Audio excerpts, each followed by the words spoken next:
Mendekati rencana penutupan TPA Suwung pada 23 Desember, sejumlah desa di Denpasar mulai was-was terhadap arah pengelolaan sampah ke depan, terutama sampah residu yang selama ini sepenuhnya dikirim dan diolah di TPA Suwung. Sampah residu ini menjadi masalah utama jika penutupan benar-benar dilaksanakan.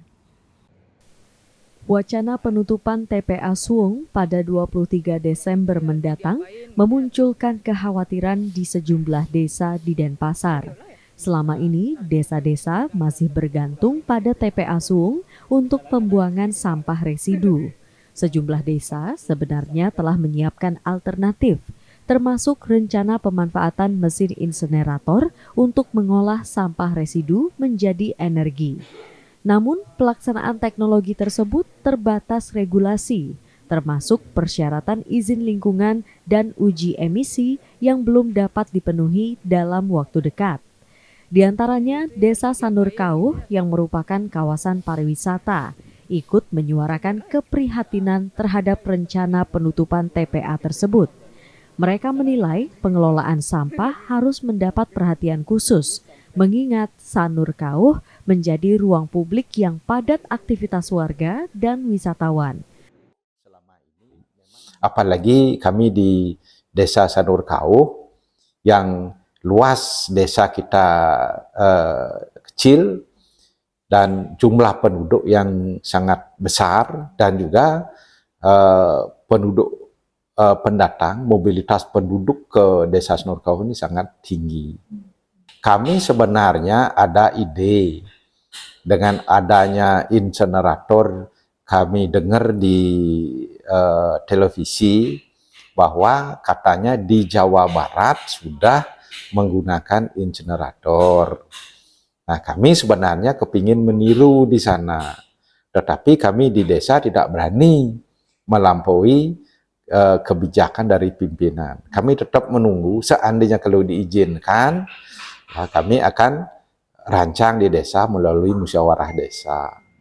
Desa Padang Sambian Kaje juga menghadapi tantangan yang sama. Walaupun telah memiliki berbagai inovasi dalam pengelolaan sampah organik dan anorganik, sampah residu tetap perlu dikirimkan ke TPA Suwung. Sementara sih sesuai dengan kebijakan yang ada di desa dan juga dari pemerintah kota. Jadi sementara ini ke TPA Suwung kan yang akan ditutup tanggal 23 infonya. Sementara kita masih juga tergantung untuk pembuangan sampah residu karena tidak bisa diproses di desa pemusnahan residunya.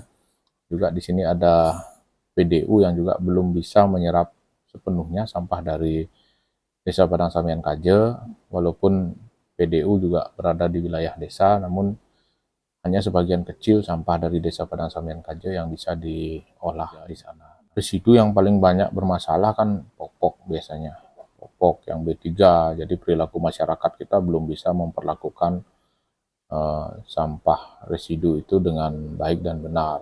Popok itu masih dalam kondisi kotor dibuang, yang seharusnya kan dicuci dulu, dibersihkan kotorannya, kemudian baru dibungkus dengan rapi, kemudian dibuang. Terkadang juga ada sisa-sisa makanan masih bungkus misalnya, nggak habis dimakan, itu masih ada bahan organik di dalamnya yang bisa menimbulkan bau. Nah itu belum perilaku masyarakat kita belum tertib dalam mengelola sampah.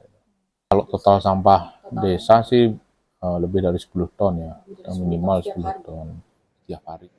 Kondisi ini mendorong desa-desa meminta arahan dan solusi yang jelas dari pemerintah provinsi.